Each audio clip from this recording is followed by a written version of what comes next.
சிவாய நம சிவாயா. இந்த பழத்துக்கு பேர் காரைப்பழம் என்று சொல்லப்படும்.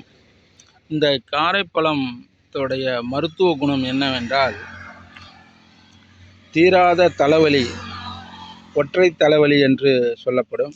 அந்த ஒற்றை தலைவலியை முழுமையாக நீக்கக்கூடிய அளவுக்கு இந்த காரைப்பழத்துக்கு உண்டு. அது மட்டும் இல்லை, பெண் மலட்டுத்தன்மை என்று சொல்லப்படும் இந்த மாதிரி காரை பழம், இலந்தை பழம், கொடுக்காப்புள்ளி என்று சொல்லப்படும். ஏனென்றால் இதில் முள்ளு உள்ளது.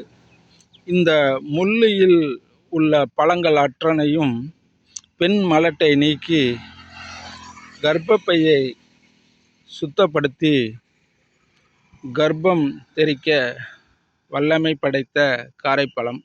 இந்த காரைப்பழத்தை ஒரு கைப்பிடி அளவுக்கு சாப்பிட்டோம் என்றால் கால்சிய சத்து அதிகம் உள்ளது. இதை நம்ம சாப்பிடும்போது தொண்டையெல்லாம் முந்திரி பழம் சாப்பிட்டது போல் தொண்டையை கட்டும். இருந்தாலும் இதை நம்ம சாப்பிட்டோம் என்றால் கால்சிய சத்து நிறைந்த ஒரு பழம். அதேபோல் மலட்டுத்தன்மையும் நீக்கக்கூடியது, ஒற்றை தலைவலியையும் நீக்கக்கூடியது. இந்த பழத்தை சாப்பிடும்போது இரத்த அணுக்களை சுத்தப்படுத்தி உடம்பை வலுவாக ஊட்டத்தை கொடுக்கக்கூடியது, உடம்புக்கு வலுவை ஊட்டக்கூடியது இந்த காரைப்பழம்.